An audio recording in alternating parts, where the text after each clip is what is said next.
Olá pessoal, tudo bem? Meu nome é Vitor Shen e eu vou conversar um pouco com vocês sobre a nasofibrolaringoscopia. Isso mesmo, é um nome bem grande para um exame que é do dia a dia do otorrino e que para vocês que mesmo que não vão fazer, vão prestar fazer otorrino mais para frente durante a residência, é importante que vocês tenham uma noção do que se trata este exame, tá legal? Então vamos lá.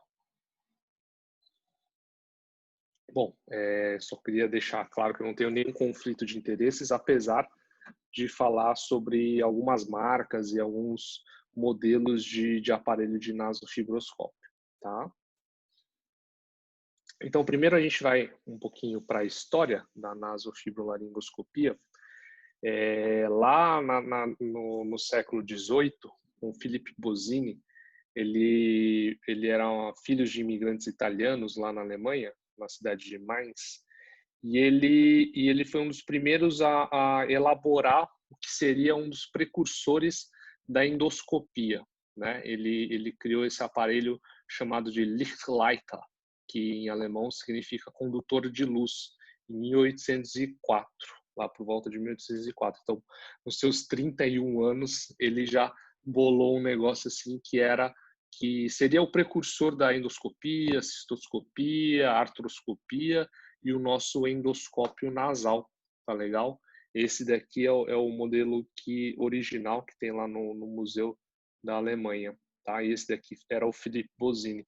Infelizmente, ele veio a falecer aos 36 anos de idade, ele também atuava em outras atividades médicas e ele foi um dos que tratou e foi na linha de frente lá no combate da febre tifoide e depois acabou morrendo infectado pela mesma, tá?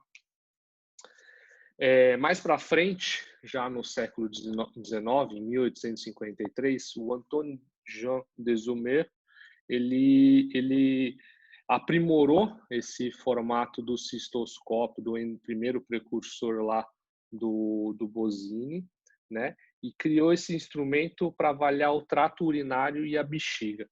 Todos esses instrumentos, vocês podem reparar que eram instrumentos rígidos, formado por uma série de lentes que conseguia captar a imagem numa ponta e você enxergar na outra, tá? E aí um pouquinho mais da história já agora partindo para a nossa área, para a otorrinolaringologia. Em 1901, Alfred Hirschman, né, que ele era um fabricante de produtos médicos, de instrumentos médicos em Berlim, modificou um cistoscópio para sua utilização na cavidade nasal. Já em 1910, o Reichert realizou a primeira cirurgia endonasal para fechamento de uma fístula oroantral, já com um endoscópio ainda calibroso, né? Um endoscópio de 7 milímetros, para vocês terem uma ideia. Atualmente a gente usa um endoscópio nasal de 4 milímetros, para criança a gente acabou usando de 2,7. Então nessa época ainda era um endoscópio um pouco mais calibroso, tá? Em 1925, Maxwell Maltz, né, um cirurgião plástico, ele cunhou esse termo sinuscópio, né, que seria o método para visibilização tanto do seio maxilar, através da colocação do endoscópio, seja pela fossa canina, né, ou pela introdução no meato inferior. Tá legal? Já em 1960, Harold Horace Hopkins, que foi um físico britânico lá da Universidade de Reading, ele desenvolveu esse sistema de lentes ópticas em haste, que é chamado do Rod Lens Scope, né, que é esse sistema diferente dos endoscópios até então daquela época, né? E isso trouxe uma importante melhora, seja na resolução da imagem, no campo visual, ele tem um campo visual mais amplo, né? E a intensidade da luz muito melhor.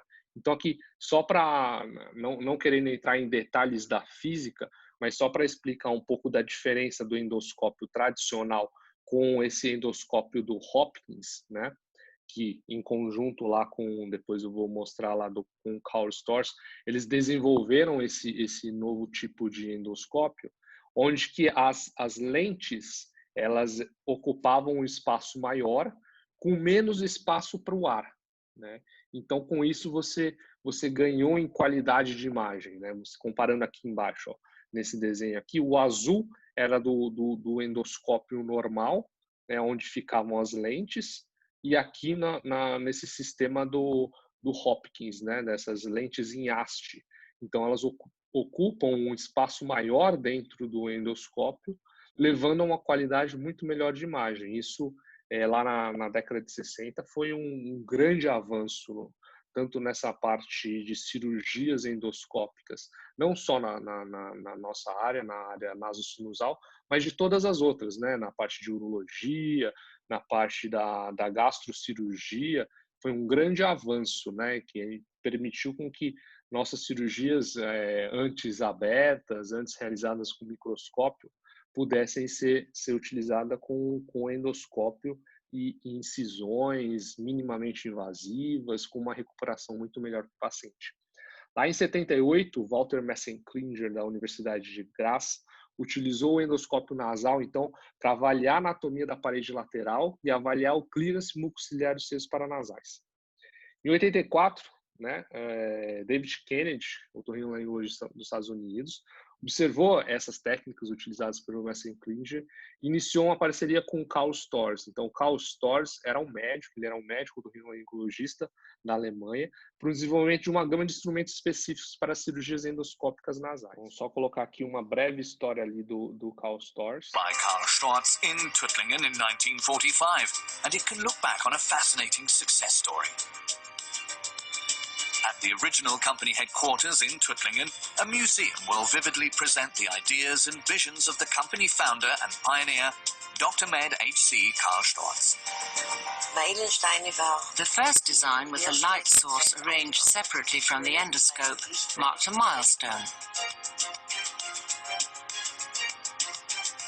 Durch einen guten Freund, through a good friend, Professor Bursey from Los Angeles, my father met Professor Hopkins, who reversed optical systems.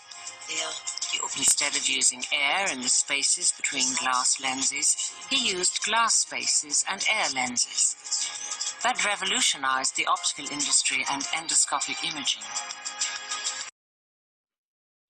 Mais uma outra apresentação aqui da Karl Storz, e é rapidinho, só para vocês terem uma ideia. Lembrando que eu não tenho nenhum interesse econômico com isso, tá? Karl Storz was a revolutionary, a visionary and a vanguard of technological advancement with the desire and purpose of improving human life. Modern endoscopy not only revolutionized medical diagnostics, but also paved the way for a new branch of operative technology, minimally invasive surgery. Since Karl Storz founded the company in 1945, at the age of 34, there have been 6 decades of medical innovation and invention. The field of endoscopy has been defined by Karl Storz. We have grown to become not only global leaders in our field, but also leaders of innovation and technological refinement. Legal, né? Então, todo mundo conhece a Karl Storz como uma marca de endoscópio, mas ele era um otorrinolaringologista aos 31 anos de idade. Ele fundou a Karl Storz em 1945, lá em Tübingen, na Alemanha, e hoje em dia é essa grande potência. Também tem uma grande empresa, que é a Olympus, né, no Japão, também desenvolveu uma gama de aparelhos, mas aí eles percorreram mais a parte da endoscopia digestiva, mas é claro que hoje em dia também trabalham com esses aparelhos para a otorrinolaringologia. Então, alguns desenhos originais, né, mostrando como que foi pensado esse sistema de óticas, né, para a realização de endoscopias nasais, da famosa nasofibrolaringoscopia. Então, mostrando de novo o sistema tradicional com uma série de lentes, e aí o sistema do Hopkins, né, esse sistema rod lens, né, que são as lentes em haste, que são lentes maiores, elas são mais longas e deixam menos espaço de ar. Então, tem menos distorção da imagem. A imagem fica mais clara, ela fica mais definida. E também lembrando que após, né, o advento das fibras, das óticas rígidas, vem então a nasofibrolaringoscopia ou a endoscopia nasal flexível, que aí, juntamente com esse conjunto de lentes, você tem o sistema de fibra ótica maleável, né, que vai permitir com que a gente consiga adentrar aí a fossa nasal com um menor incômodo para o paciente.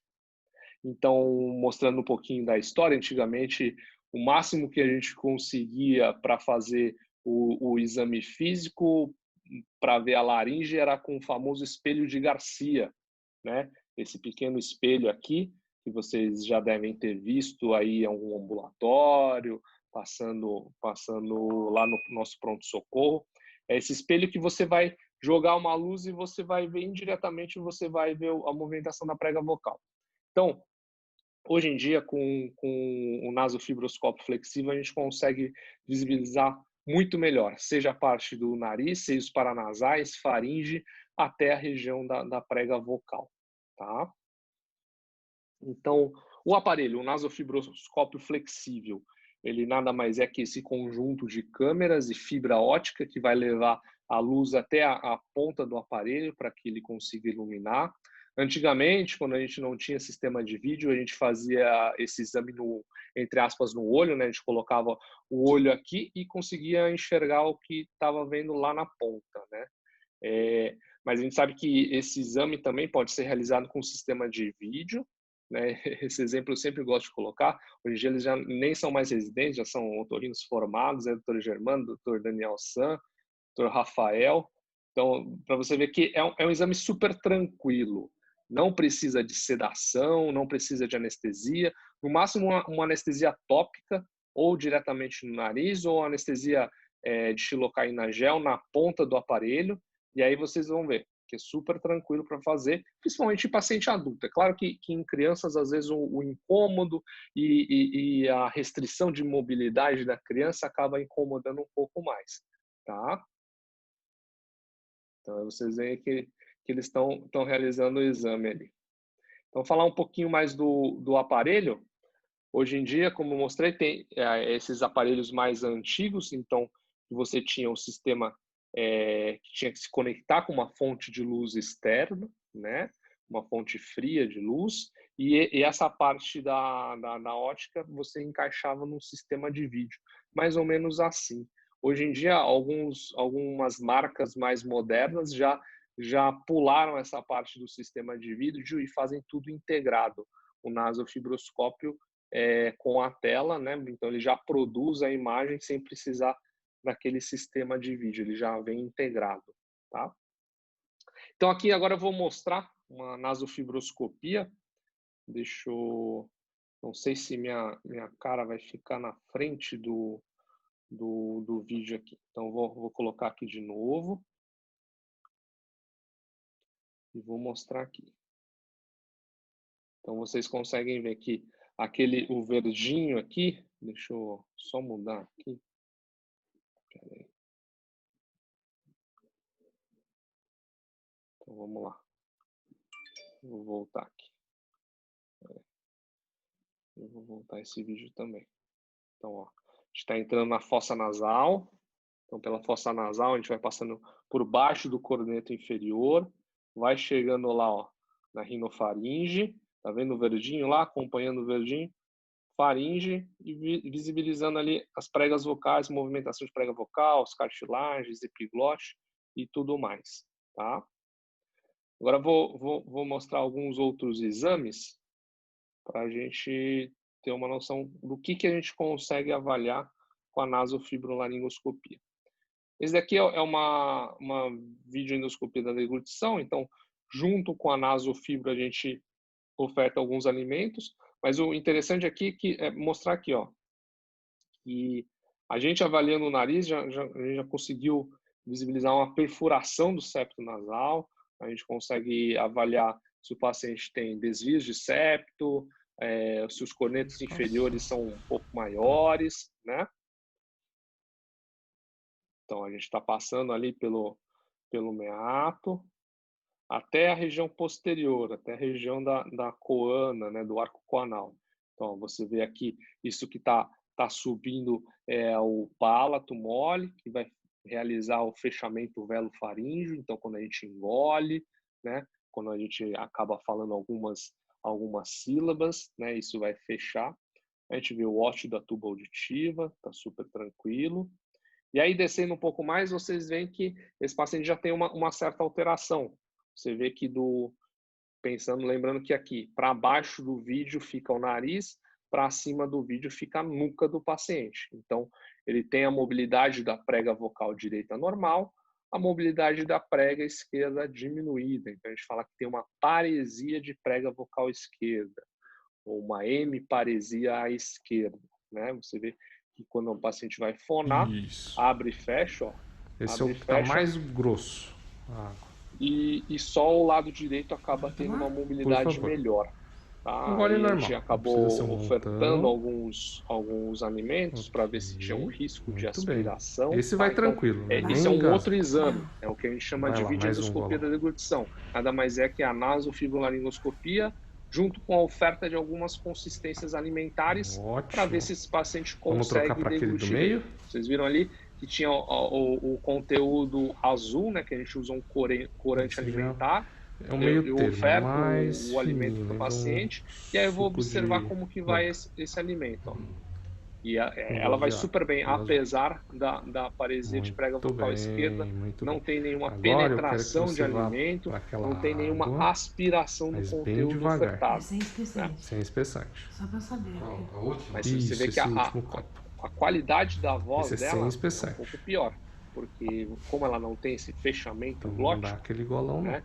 Então o ar acaba escapando pelas pregas vocais, então ela tem aquela voz um pouco mais soprosa. É. Mais um. Só terminar aqui o exame, eu vou voltar um pouquinho na parte que ela dá uma fonada. Tudo bem? Faz assim, ó. Ela tem uma voz um pouco mais assim. Mas eu tô com pigarro. Vendo? Mas eu não consigo tirar. Entendi. Consegue engolir? Engole sem nada. Isso. Mas engolir ela vai super bem, tá? Vamos ver mais um exame aqui. Esse daqui, aqui eu já sei o que é. Vou mostrar aqui. Então, nasofibrolaringoscopia. A gente está entrando pela fossa nasal esquerda, tá legal? Ó. Septo nasal, corneto nasal. Super cornetão, que a gente fala que é a hipertrofia de corneto inferior. Tá legal? Hipertrofia de corneto inferior. O corneto inferior está aumentado. Vamos deixar rolar o vídeo. Tão aumentado que acabo não tentando passar a nasofibro. Só fico aqui na região anterior que já dá para a gente ter uma noção boa. Ó. O super cornetão, tá vendo? Hipertrofia de corneto inferior. Vamos para o outro lado. Então, a gente está na fossa nasal direita. Os pelinhos ali da fossa nasal. E a gente vê hipertrofia de corneto inferior. Ela pode ser uma hipertrofia só óssea, pode ser uma hipertrofia óssea e mucosa, e uma hipertrofia só mucosa. Isso a gente consegue ver melhor quando a gente faz uso do vasoconstritor. Então, se a gente faz uso do vasoconstritor e não melhora tanto essa hipertrofia, quer dizer que ela é uma hipertrofia mais óssea. Tá? Às vezes pode estar muito relacionado com quadros alérgicos que causam essa hipertrofia de toda a região da mucosa também. Tá? Vamos fazer outra análise aqui. Então, ó, fossa nasal esquerda, septo nasal aqui e uma gelatina aqui no meio. Isso daí é a degeneração da mucosa e polipose nasosinusal. Você vê que tem uma polipose extensa, né? Ela já ocupa toda a fossa nasal, vai até o assoalho, só falta exteriorizar pela cavidade nasal. Corneto inferior e pólipos de aspecto mais gelatinoso, né? Aquela polipose nasosinusal, doença do compartimento central. Você vê que tem uma degeneração, ela não tem aquela coloração da mucosa, ela é mais esbranquiçada, né? Parece uma gelatina. Tá? Vamos passar outro vídeo, vamos ver. Isso é uma adenoidectomia, mas eu queria colocar aqui para mostrar para vocês. Claro que isso é uma ótica rígida, tá? Então a imagem é melhor, mas o que a gente consegue ver, seja com a ótica rígida, seja com o nasofibrolaringoscópio, é essa região posterior, região da coana, onde pode ter a presença da adenoide, tonsila faríngea, e aí nesse caso essa tonsila faríngea ela estava hipertrofiada, ela estava aumentada, então levando um quadro de obstrução nasal, respiração oral, né? Olha o tamanho da adenoide aqui, ó, uma superadenoide, né?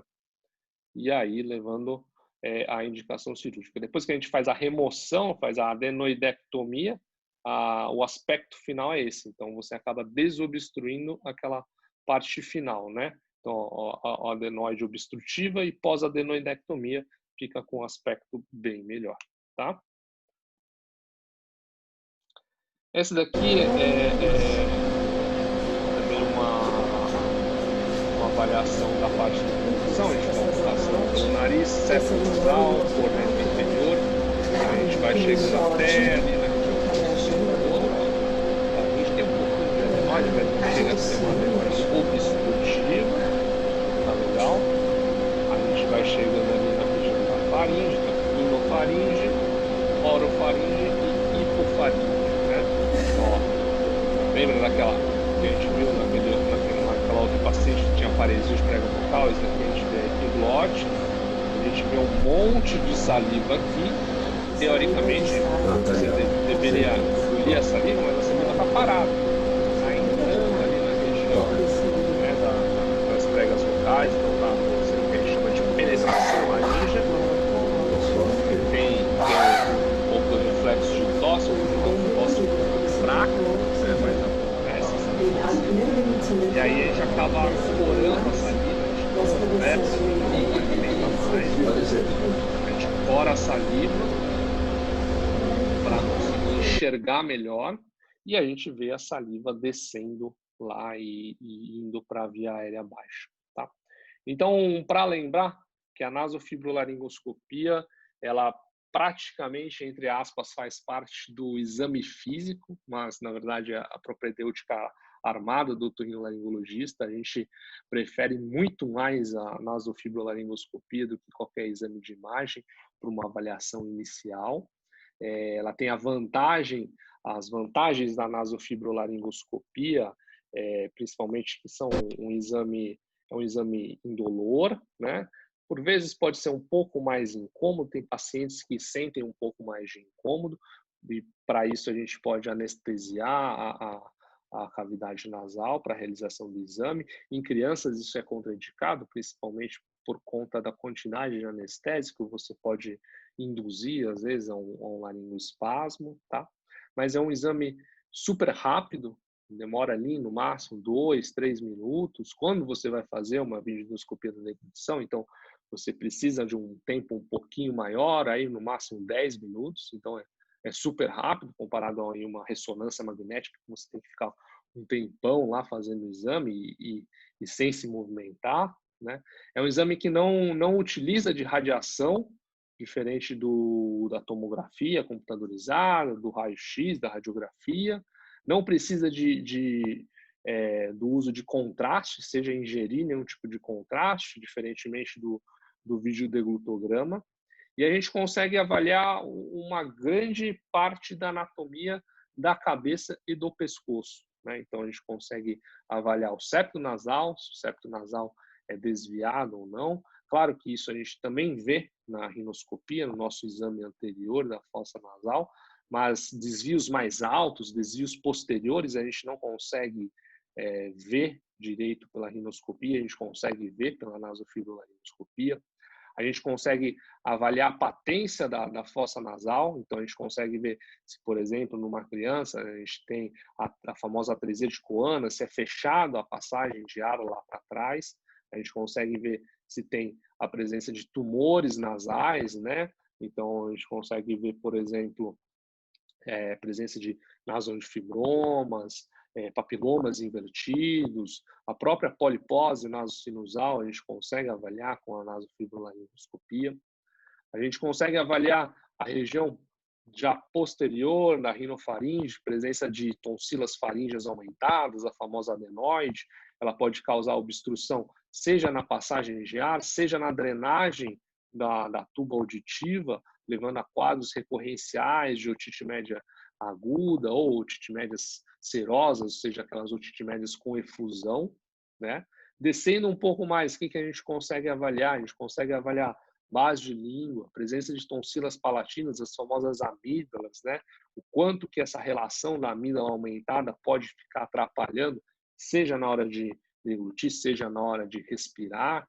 A gente consegue avaliar muito bem a parte da laringe, então, principalmente nos casos de via aérea infantil, você consegue fazer uma gama de diagnósticos a partir da nasofibrolaringoscopia, então, principalmente para aquelas alterações congênitas na laringe, então pensando em laringomalácia, paralisias de pregas vocais, web-laríngeos, hemangiomas subglóticos, hemangiomas laríngeos, toda essa gama de diagnóstico você consegue realizar através da nasofibrolaringoscopia, tá legal? Então essa era a aula sobre esse exame, um exame tão importante na prática do dia a dia do otorrinolaringologista, tá bom? Eu deixo aí meus contatos, caso vocês queiram perguntar alguma coisa sobre a nasofibrolaringoscopia ou sobre qualquer tema aí que vocês tenham interesse na otorrino, tá bom? Um abraço aí para vocês.